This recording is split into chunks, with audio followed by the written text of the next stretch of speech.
Sir,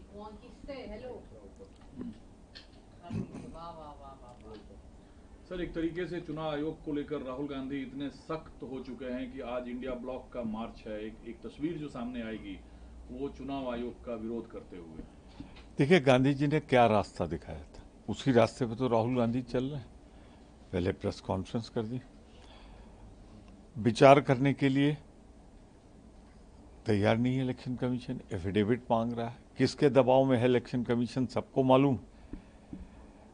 तो हमारे सामने गांधी जी का दूसरा रास्ता, हम जैसे उन्होंने दांडी मार्च किया था आज़ादी के लिए, हम लोकतंत्र बचाने के लिए पार्लियामेंट हाउस से, मकर द्वार से मार्च करेंगे निर्वाचन आयोग तक, और उनसे चाहेंगे कि हमारी बातें सुने और सुनकर देश के लोकतंत्र को की जो हत्या कर रही है भाजपा सरकार, उसमें सहभागी और सह अभियुक्त न बने।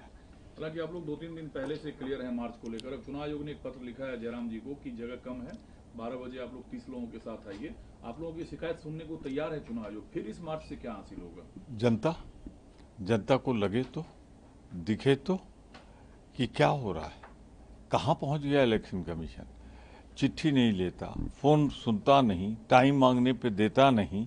और आज जब गांधी जी के बताए रास्ते, दांडी मार्च के रास्ते पे हम निकल पड़े, हमने कह दिया सर्वदलीय, तो अब वो 12 बजे टाइम दे रहे। आने दीजिए, निमंत्रण पर हम विचार करेंगे। तो गंभीर है चुनाव आयोग?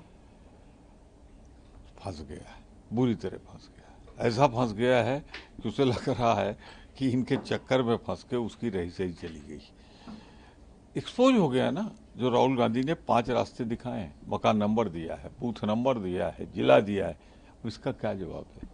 उनके डिप्टी चीफ मिनिस्टर भी तो फंस गए 2 जगह सेपी कार्ड के साथ। तो फंसने के बाद वो भागना चाहता है, लेकिन सह अभियुक्त 7 का मूल्य पूरी तरीके से कर क्या रहा है, करने नहीं दे रहा है। दबा रखी है गर्दन इलेक्शन कमीशन की। अरे इलेक्शन कमीशन मिस्टर, आज़ाद हो जाओ, कलंक मत ओढ़ो अपने ऊपर, इस सरकार के नाजायज दबाव के सामने खड़े हो जाओ। सर, हेल्थ और एजुकेशन फंडामेंटल राइट है कॉन्स्टिट्यूशन के हिसाब से भारत के नागरिक का, लेकिन मोहन भागवत साहब ने इसके मॉडल पर सवाल उठाया है। शिक्षा और स्वास्थ्य पे बोलते हुए कई बार हमने कहा है कि ये जो कुछ हो रहा है, आम आदमी की पहुंच से शिक्षा और स्वास्थ्य दूर जा रहा है। गरीब आदमी अपना इलाज नहीं करा पा रहा है, शिक्षा महंगी होती जा रही, स्कूल जोड़े जा रहे हैं, आम आदमी की पहुंच से बाहर किए जा रहे हैं, महंगे स्कूल के लिए बाध्य किए जा रहे हैं।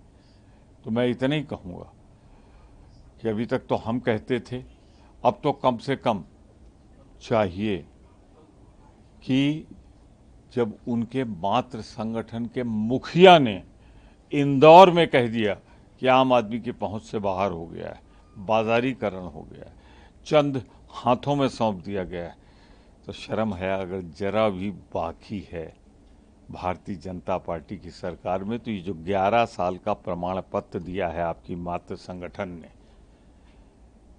तो माफी मांगिए देश से, और शिक्षा और स्वास्थ्य आम आदमी के लिए सुलभ कराइए। मिल गया सर्टिफिकेट आपको, पहुंच से बाहर है, किसने कहा? आरएसएस चीफ ने। एक सर और आखिरी सवाल है। भारत जो है वो अहिंसा का चादर है, लेकिन असीम मुनीर ने जो कहा है कि अगर नई दिल्ली से पाकिस्तान को खतरा हुआ तो आधी दुनिया को पाकिस्तान का परमाणु खत्म कर देगा। ये भारत की सेना, इस पर गर्व है हमें, फख्र है हमें।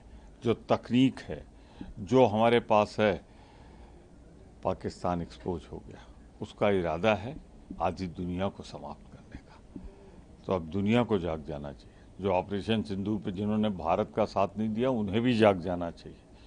हम में दम है, हम तो रोक लेंगे, भारत की सुरक्षा कर लेंगे। पर ये सीधी धमकी है ट्रंप साहब आपको, ये सीधी धमकी है रूस को। आधी दुनिया ही खत्म करने का जिसने इरादा पाल रखा हो, क्या वो बैठ के भोजन करने लायक है? साथ में लंच कर रहे हैं आप उसके साथ, उसको इंटरटेन कर रहे हैं आप? ये एक खतरनाक बयान है। संयुक्त राष्ट्र सुरक्षा परिषद को इसका संज्ञान लेना चाहिए।